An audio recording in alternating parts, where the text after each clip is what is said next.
첫 번째 시간에는 하나님은 우리에 대한 극진한 사랑을 표현하시는 유일한 분이기 때문에 우리를 훈계하실 수 있는 가장 적합한 유일한 분이라고 말씀을 나눴습니다.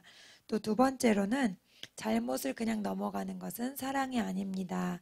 라고 함께 말씀을 나눴고, 세 번째는 하나님은 말씀을 통해서 넘지 말아야 할 선을 알려주십니다. 그리고 네 번째로는 우리가 잘못했을 때에도 하나님은 먼저 말씀을 통해서 훈계하십니다. 나누었습니다. 그리고 다섯 번째는 하나님은 우리가 잘못했을 때 고난을 통해서 훈계하시는데, 그 첫 번째 고난은 우리가 죄를 지었기 때문에 즉각적으로 받는 그런 보응이 있다 그랬고, 두 번째는 하나님이 공의로운 분이기 때문에 오래 참으시지만 어떤 죄의 양이 쌓이면 우리가 심판을 받을 수밖에 없게 된다. 그 말씀을 나눴습니다. 그래서 이스라엘 백성이 2, 3주면 갈 수 있던 가나안 땅에 끝내 들어가지 못했던 이유는 계속해서 불평을 하고 하나님께 원망했기 때문에 하나님은 어려움을 주실 수밖에 없었다라는 말씀이었어요. 오늘은 마지막으로 하나님이 어떻게 우리를 사랑으로 훈육하시는지 한번 배워보도록 하겠습니다. 여섯 번째로 훈계 뒤에는 회복이 있습니다. 함께 따라하겠습니다. 훈계 뒤에는 회복이 있습니다. 지난주에 나누었듯이 하나님은 악인도 망하지 않기를 원하시는 분입니다. 그런데 하나님의 그 심판의 메시지가 나올 때마다 항상 그 바로 뒤에 너희가 회복될 것이다 라는 메시지가 곧바로 나오게 하셨어요. 그래서 하나님의 심판과 징계는 그 자체로가 목적이 아니라 하나님의 목표는 심판을 통해서 우리를 회복시키시라는 게 목적이다 라는 것을 알 수 있습니다. 예레미야 30장 10절 말씀 함께 읽겠습니다. 여호와의 말씀이니라. 그러므로 나의 종 야곱아 너는 두려워하지 말라. 이스라엘아 놀라지 말라. 내가 너를 먼 곳으로부터 구원하고 내 자손을 잡혀가 있는 땅에서 구원하리니 야곱이 돌아와서 태평과 안락을 누릴 것이며 두려워할 자가 없으리라. 아멘. 먼 곳으로부터 너를 구원하고 내 자손을 잡혀가 있는 땅에서 구원하겠다 라고 말씀하시는 말씀 참 좋은 말씀이죠. 그런데 이 말씀을 예언하신 그 시기가 중요한 거라는 거죠. 이 말씀을 하실 때가 언제냐면 아직 이스라엘이 포로로 잡혀가지도 않았을 때예요. 너희들이 이렇게 계속하면 잡혀갈 거야. 너희들이 망하게 될 거야 라고 말하시면서 결국에 하나님은 이들이 돌아오지 않을 것까지도 알고 계셨기 때문에 너희가 70년 뒤에는 내가 너희를 다시 회복시킬 거야. 그래서 하나님의 회복의 계획까지 함께 이때 말씀을 해주셨다는 게 놀랍다는 거죠. 그래서 아직 벌을 받기도 전인데 벌을 받은 뒤에 어떻게 회복될 건지 그것까지 하나님이 말씀하시는 거예요. 예레미야 하나 건너뛰어서 예레미야 30장 17절에서 20절 말씀 함께 읽겠습니다. 여호와의 말씀이니라. 그들이 쫓겨난 자라 하매 시온을 찾는 자가 없은즉 내가 너의 상처로부터 새살이 돋아나게 하여 너를 고쳐주리라. 여호와께서 말씀하시니라. 보라, 내가 야곱 장막에 포로들을 돌아오게 할 것이고 그 거처들의 사랑을 베풀 것이라. 성읍은 그 폐허가 된 언덕 위에 건축될 것이요 그 보루는 규정에 따라 사람이 살게 되리라. 그들에게서 감사하는 소리가 나오고 즐거워하는 자들의 소리가 나오리라. 내가 그들을 번성하게 하리니 그들의 수가 줄어들지 아니하겠고 내가 그들을 존귀하게 하리니 그들은 비천하여지지 아니하리라. 그의 자손은 예전과 같겠고 그 회중은 내 앞에 굳게 설 것이며 그를 압박하는 모든 사람은 내가 다 벌하리라. 아멘. 그래서 포로 생활을 시작하기도 전에 포로에 갔다 와서 하나님이 어떻게 회복시키실지를 이렇게 계속해서 하나님은 반복해서 말씀해 주고 계십니다. 그래서 우리 부모들이 자녀를 훈계하는 이유가 망하는 것이 아니듯이 회복시키는 것이듯이 하나님께서는 계속해서 이스라엘 백성을 회복시키시겠다고 말씀하고 계시는 거예요. 요한복음 10장 10절에 같이 읽습니다. 도둑이 오는 것은 도둑질하고 죽이고 멸망시키라는 것뿐이요 내가 온 것은 양으로 생명을 얻게 하고 더 풍성히 얻게 하려는 것이라. 아멘. 그래서 하나님께서는 어떤 고난과 어려움을 우리가 겪는다 하더라도 그 목적이 우리를 풍성히 생명을 얻게 하려는 그것이라는 것을 우리가 잊지 말아야 합니다. 그래서 징계하시자마자 살 길을 여시는 것이 하나님 아버지의 훈계의 마지막 단계라는 것을 우리가 기억해야 됩니다. 심판의 과정 중에서도 함께 하시며 심판 이후에도 새롭게 회복될 삶에 대해 소망과 비전을 주시는 것이 하나님의 뜻입니다. 고난과 심판의 자리에서도 성령께서 함께 하시고 우리에게 매일을 감당할 수 있는 힘을 주신다는 것을 기억하는 성도 여러분 되시기를 예수님의 이름으로 축복합니다. 7번째로는 하나님은 우리를 훈계하셔서 창조하신 원형대로 회복시키십니다. 입니다. 다 같이 따라합니다. 하나님은 우리를 훈계하셔서 창조하신 원형대로 회복시키십니다. 예. 그래서 하나님의 우리를 훈계하시는 궁극적인 목표는 하나님과 같은 자가 되는 거예요.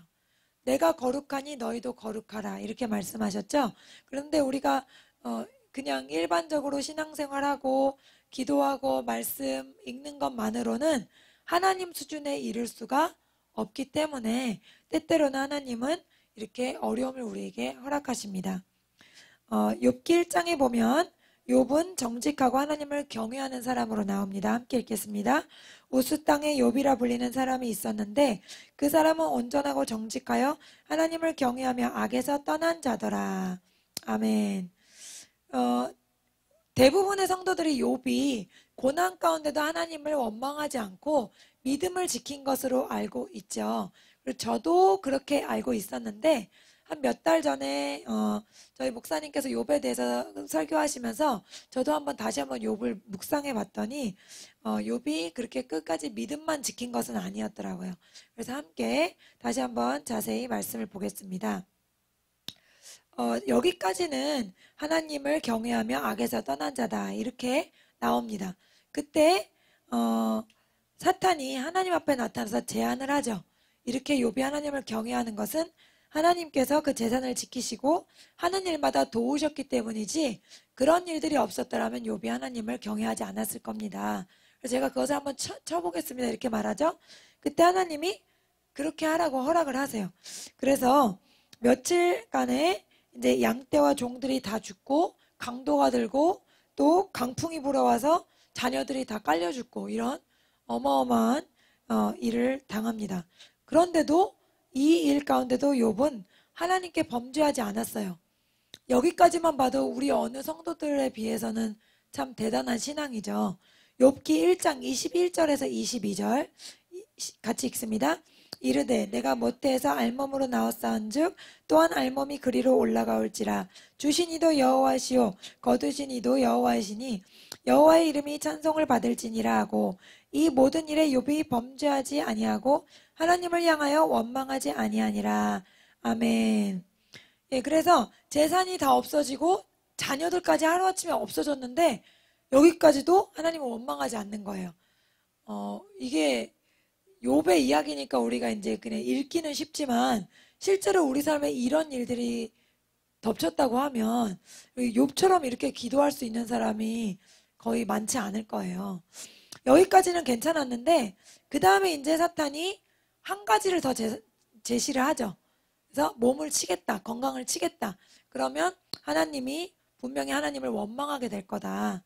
그래서 이제 드디어 온몸에 종기가 나는 그런 병을 앓게 되는데 그때 아내가 그를 욕을 하고 떠나갑니다. 그리고 그 아내가 떠나간 이후부터 욥이 조금씩 이제 본색을 드러내기 시작합니다. 욥기 3장 1절에서 5절 같이 읽습니다. 그 후에 욥이 입을 열어 자기의 생일을 저주하니라. 욥이 입을 열어 이르되 내가 난 날이 멸망하였더라면 사내 아이를 베었다 하던 그 밤도 그러하였더라면 그날이 깜깜하였더라면 하나님이 위에서 돌아보지 않으셨더라면 빛도 그날을 비추지 아니하였더라면 어둠과 죽음의 그늘이 그날을 자기의 것이라 주장하였더라면 구름이 그 위에 덮였더라면 흑암이 그날을 덮었더라면 아멘. 예, 아무리 믿음의 눈으로 보려고 해도 3장 전체가 다 자기 생일을 저주하는 내용이에요. 여기서부터 조금 좀 이상하게 흘러간다는 느낌이 들었습니다. 욥기 7장 11절에서 12절 그리고 15절 읽겠습니다. 그런즉 내가 내 입을 금하지 아니하고 내 영혼의 아픔 때문에 말하며 내 마음의 괴로움 때문에 불평하리이다. 내가 바다니까 내가 바다 괴물이니까 주께서 어찌하여 나를 지키시나이까. 이러므로 내 마음이 뼈를 깎는 고통을 겪느니 차라리 숨이 막히는 것과 죽는 것을 택하리이다. 이제 죽겠다고 합니다. 내가 그냥 죽는 게 낫겠습니다. 하나님. 그 다음에 욥기 7장 11절 12절 이거를 쉬운 성경으로 다시 한번 읽겠습니다. 그러니 내가 어찌 잠잠할 수 있겠습니까? 내 영이 상하고 마음이 괴로워서 견딜 수가 없습니다. 내가 바다 괴물입니까? 왜 나를 이렇게 괴롭히고 감시하십니까? 이 몰골보다 차라리 숨통이라도 막혀 죽었으면 싶습니다. 아멘. 그래서 이제 자기 생일을 막 욕을 하더니 그 다음에는 내가 차라리 죽고 싶습니다. 이렇게 죽고 싶다는 말을 하는 거예요. 네, 부모님 앞에서 죽고 싶다는 말을 하는 게 좋은 태도는 아니죠. 안 좋은 태도 중에 하나죠. 아주 안 좋은 태도인데 자기를 창조하신 하나님께 나는 죽고 싶습니다. 이렇게 말하는 게 감사하고 믿음을 지키는 태도는 아닌 것 같아요. 그 다음에 또 더 진전을 합니다. 욥기 10장 2절 말씀. 나는 하나님께 말할 것이라네. 제발 하나님 나를 죄인 취급하지 말아 주십시오. 제발 당신이 왜 나를 치시는지 이유라도 알려주십시오. 아멘. 무슨 말이냐 하면 나는 죄인과 같이 벌을 받을 이유가 하나도 없는데 왜 내가 벌을 받아야 됩니까? 하나님한테 이렇게 말을 하는 거예요. 그러니까 하나님, 제가 얼마나 하나님을 잘 섬겼는지, 얼마나 믿음이 좋은지, 얼마나 선을 많이 행했는지 아시잖아요. 왜 내가 벌을 받아야 되죠? 하고 하나님께 따지고 있습니다. 또 욥기 3장 25절 같이 읽겠습니다. 내가 두려워하는 그것이 내게 임하고 내가 무서워하는 그것이 내 몸에 미쳤구나. 자기가 지금 재앙을 당하는 것을 욥은 스스로 두려워하고 있었다는 거예요. 평소에. 즉 자기가 갖고 있던 재산과 자녀와 모든 환경적인 그런 복들을 너무 귀히 여긴 나머지 그것들을 뺏기면 어떡하지 하면서 한편으로는 두려운 마음이 있었다는 거죠. 그에게. 그러니까 고난이 계속되면서 점점 깊은 속이 드러나고 있는 거예요. 하나님 앞에. 욥기 3장 26절 읽겠습니다. 나에겐 평온도 없고 안일도 없고 휴식도 없고 다만 불안만 있구나. 아멘. 그래서 이 모든 것이 이제 뺏겼기 때문에 나는 평안함도 없고 안식이 없다. 이렇게 말을 하고 있어요.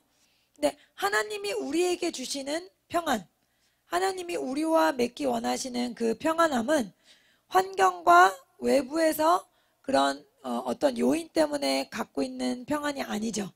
하나님이 우리에게 주시길 원하는 평안은 외부의 환경과 상관없이 가질 수 있는 평안과 기쁨이잖아요. 그러니까 오랜 고난 가운데 결국에 욥이 갖고 있는 평안함이라는 게 결국에 그 근원 뿌리는 환경과 그런 것들이 어느 정도 받쳐줬기 때문에 평안함을 누리고 안식을 누렸다는 거죠. 예수 그리스도만이 주시는 평안, 그것은 아니었다는 거예요. 하나님이 주시는 평안함은 어떤 것인지 하박국 3장 17절 18절에 나와 있습니다. 함께 읽겠습니다. 비록 무화과 나무가 무성하지 못하며 포도나무에 열매가 없으며 감람나무에 소출이 없으며 밭에 먹을 것이 없으며 우리의 양이 없으며 외양간에 소가 없을지라도 나는 여호와로 말미암아 즐거워하며 나의 구원의 하나님으로 말미암아 기뻐하리로다. 아멘. 하나님이 주시는 진정한 평안함을 아는 사람은 이렇게 무화과 나무가 무성하지 않고 포도나무 열매가 없어도 느낄 수 있는, 감사할 수 있는 이런 감사함인데, 사실은 욥은 겉으로 보기엔 그런 것 같았지만 오랜 고난을 거치면서 그 속 안에 들어가 보니 이런 평안함, 이런 기쁨은 아니었다는 거예요. 결국에는 자녀와 재산과 환경이 좋았기 때문에 하나님께 기뻐하고 하나님을 예배했다는 거죠. 그래서 하나님은 이것을 너무나 잘 알고 계셨기 때문에 어떻게 보면 그렇잖아요. 하나님 왜 그렇게 믿음 좋은 욥한테 시험을 허락하셨어요? 하나님 너무 좀 불의한 것 아니에요? 이렇게 생각할 수 있잖아요. 우리 성도 입장에서. 그런데 그게 아니었다는 거죠. 겉으로는 굉장히 하나님을 경외하고 예배하는 사람이었지만 고난 가운데 살펴본 그 안의 마음을 들여다보면 그것은 어떤 환경과 상황에서도 감사하는 것이 아닌 환경과 주어진 복 때문에 감사하는 그 감사였다는 거죠. 그래서 하나님은 욥을 정말로 정금같이 하기를 원하셨다는 거예요. 불순물을 다 제거하기를 원하셨기 때문에 사탄한테 이것을 허락하신 거지, 또 그만한 감당할 재량, 믿음의 그릇이 된다고 해서 허락하신 거지, 그냥 정말 믿음 좋고 부족함이 없는 사람에게 하나님이 그냥 그래 너 한번 괴로워봐라 하고 주시는 그런 하나님은 아닌 거죠. 하나님의 목표는 에베소서 5장 26절에 나와 있습니다. 이는 물로 씻어 곧 말씀으로 깨끗하게 하사 거룩하게 하시고 자기 앞에 영광스러운 교회를 세우사 티나 주름 잡힌 것이나 이런 것들이 없이 거룩하고 흠이 없게 하려 하심이라. 아멘. 그래서 하나님은 우리를 물로 말씀으로 씻어서 거룩하고 깨끗하게 하셔서 티나 주름 잡힌 것이 어떤 것도 그 속 안에 들어있는 때가 없이 더러운 것이 없이 정결하게 하시려는 것이 하나님의 뜻이라는 거죠. 그래서 베드로전서 1장 15절에도 함께 읽습니다. 오직 너희를 부르신 거룩한 이처럼 너희도 모든 행실에 거룩한 자가 되라. 아멘.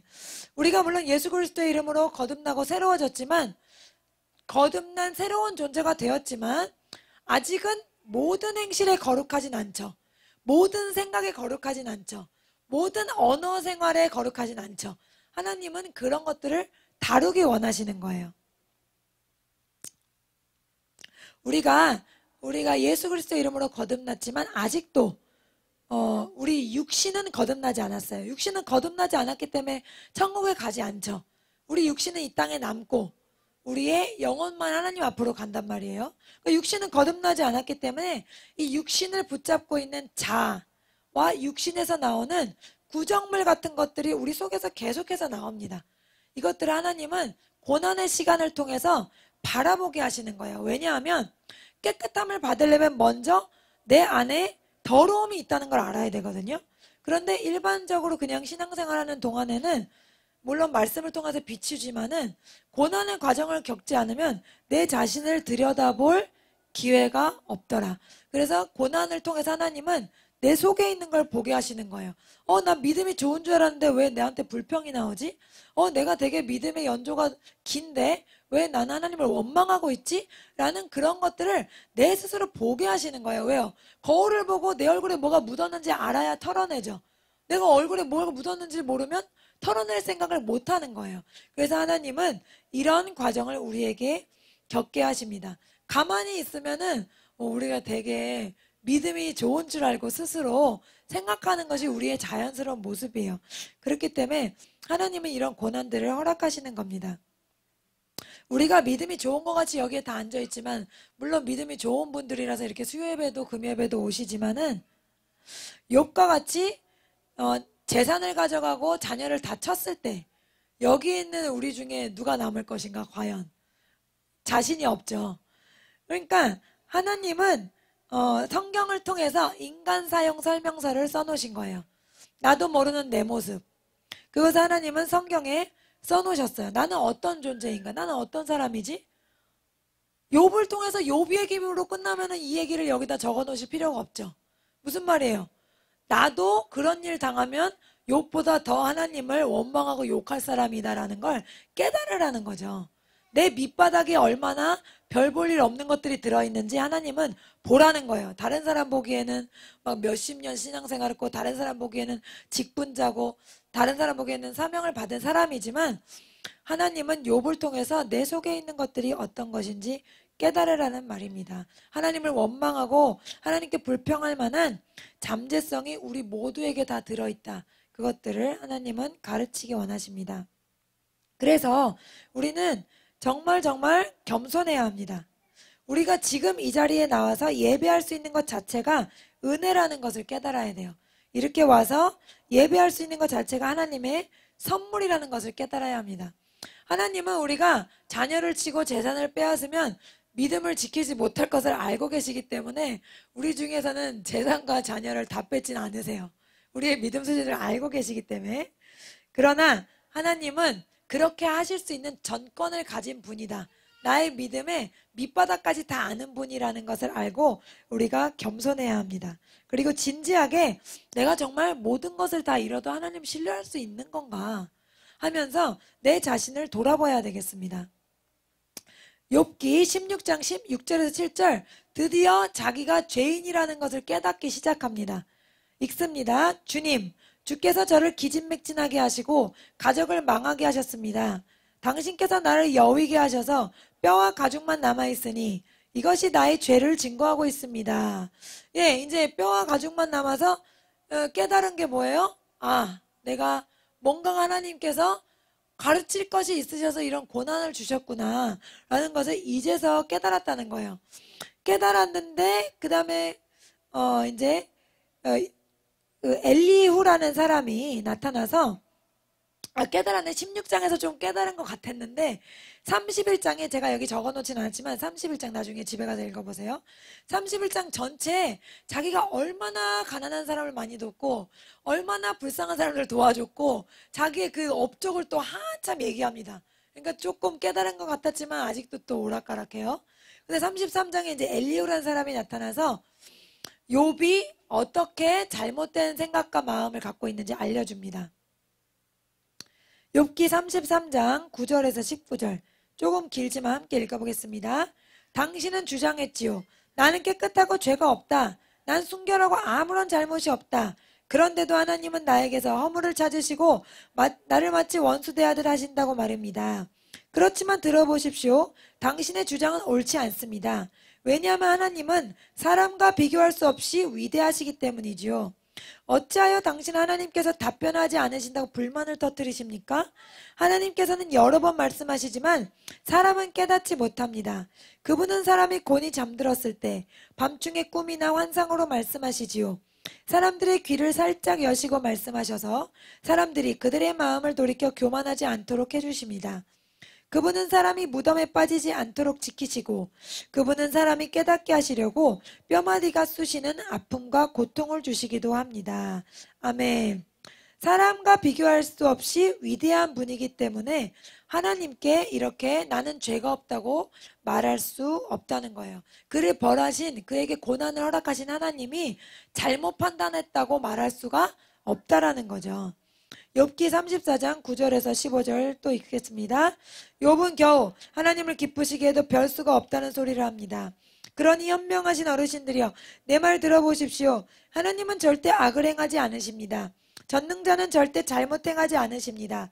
그것은 그분이 사람이 행한 대로 갚아주시고 그들의 길을 보고 다루시기 때문입니다. 진실로 하나님은 악하게 행하실 수 없으며 전능자는 공의를 무너뜨리지 않습니다. 누가 하나님을 땅의 왕으로 세우셨습니까? 누가 하나님께 세상을 다스리도록 하셨습니까?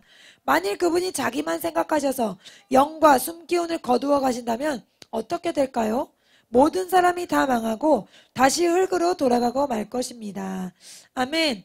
진실로 하나님은 잘못 선택하지 않는다. 하나님은 공의를 무너뜨릴 수 없는 분이다. 그렇기 때문에 욥에게 이런 고난을 겪게 한 게 결코 잘못된 선택이 아니었다는 거죠. 하나님께서 우리에게 영과 숨을 거두어 가신다면 우리는 아무것도 아닌 존재다라는 것을 깨달으라는 겁니다. 다음으로 욥기 35장 15절과 23절 읽겠습니다. 당신 하나님께서 어떻게 구름을 만드시고 어떻게 번개를 번쩍이게 하시는지 아십니까? 우리는 전능자의 권능을 상상조차 할 수 없습니다. 그분의 권능은 끝이 없으시고 공의와 의가 많으신 분인데 어떻게 그런 분이 사람을 괴롭힐 수 있겠습니까? 아멘. 보세요. 욥이 하나님은 왜 날 괴롭히십니까? 이렇게 말했죠. 하나님은 왜 나 따라다니면서 감시하십니까? 이렇게 말했잖아요. 그러니까 하나님은 왜 날 괴롭히세요? 라고 말한 그 생각 자체가 잘못됐다는 거예요. 우리가 어떤 고난을 당할 때 하나님 왜 날 괴롭히세요? 하나님은 사람을 괴롭히는 분이 아니라는 거예요. 그래서 하나님은 또 구름을 만드시고 번개를 번쩍이게 하시고 그 하나님의 전능함과 놀라운 권능은 우리 인간이 상상할 수 없고 생각할 수 없는 수준이라는 거죠. 그러니까 함부로 하나님에 대해서 말하지 말라는 거예요. 아무리 귀여운 그 강아지나 아무리 귀여운 토끼가 우리 생각을 전혀 이해할 수 없듯이 우리가 함부로 하나님께 하나님 날 괴롭히는 분이야 라고 생각해서는 안 된다는 거죠. 결국 하나님께서 직접 나타나셔서 욥에게 자기가 누구인지 말씀해 주십니다.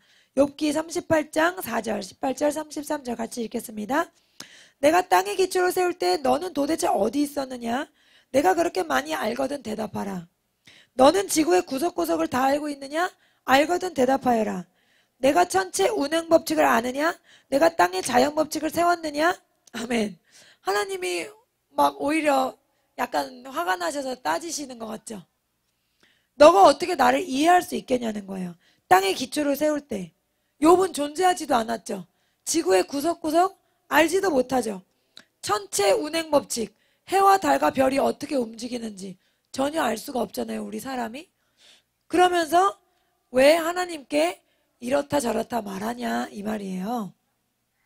그러자 마침내 욥은 다음과 같이 고백합니다. 너는 아직도 전능자와 논쟁하려 하느냐? 나 하나님을 비난하는 사람은 대답하여라. 하나님 이렇게 말하시니까 4절에 같이 읽습니다. 저는 정말 무가치한 사람입니다. 제가 무슨 대답을 하겠습니까? 단지 입을 가릴 뿐입니다. 이제서 겸손해진 거예요. 하나님이 네가 천체 운행 법칙을 아냐? 네가 온 땅의 질서를 아냐? 내가 처음 땅을 만들 때 넌 어디 있었냐? 그러니까 하나님과 자기가 대등한 존재쯤 되는 줄 알고 막 하나님 왜 그랬어요? 왜 내가 죄도 없는데 벌을 받아야 돼요? 내가 얼마나 하나님 위해서 열심히 살았는데요? 막 이렇게 얘기하다가 하나님이 이런 말씀하시니까 아무 말도 못해요. 그 다음에 욥기 42장 3절에서 6절 이제서 진지한 깨달음이 나옵니다. 무식한 말로 내 뜻을 가리는 자가 누구냐? 라고 물으셨지요. 정말 저는 알지도 못하면서 말하였고 깨닫지 못하는 일들을 아는 채 하였습니다. 주님께서 들어라 내가 말하겠다 내가 묻겠으니 너는 대답하여 라고 하셨죠. 주님에 대하여 귀로 듣기만 했는데 이제 저는 주를 눈으로 직접 보았습니다. 이제 제 자신을 경멸합니다. 그리고 티끌과 제 가운데서 회개합니다. 아멘. 네. 그래서 이제까지 자기가 막 수십 장에 자기를 항변하고 막 이야기하잖아요. 그게 다 알지도 못하고 한 말이고 깨닫지도 못한 거를 아는 채 하는 말이었습니다. 주님 죄송합니다. 제가 교만했습니다. 이제서 고백을 하는 거예요. 그리고 5절에 이제 저는 주님이 누구신지 알았다는 거죠. 눈으로 주님을 본다는 거는 이제 그냥 말씀으로만 귀로만 듣고 하나님을 알았었는데 이제 내 자신을 알고 보니 와 그렇게 위대하고 놀라우신 하나님이 만드신 저였네요. 하나님이 저에게 고난을 줘야만 한 이유가 있으셨네요 라고 이제서 깨달았다는 거예요. 그래서 하나님을 눈에 보는 것 같이 가깝게 만났다고 그렇게 고백합니다. 그리고 자신의 그런 어리석은 모습을 생각할 때 자신을 경멸합니다. 그리고 회개합니다 라는 고백을 합니다. 이렇게 정금과 같이 되니까 하나님이 어떻게 하셨어요? 말년에 더 큰 복을 주셔서 재산, 낙타, 소, 양, 또 아들 7과 딸 3 이런 놀라운 이전보다 더 큰 복을 하나님이 주시고 회복시켜 주셨다는 말씀입니다. 욥은 이렇게 훈계의 시간을 통해서 자신의 실체와 대면할 수 있었습니다.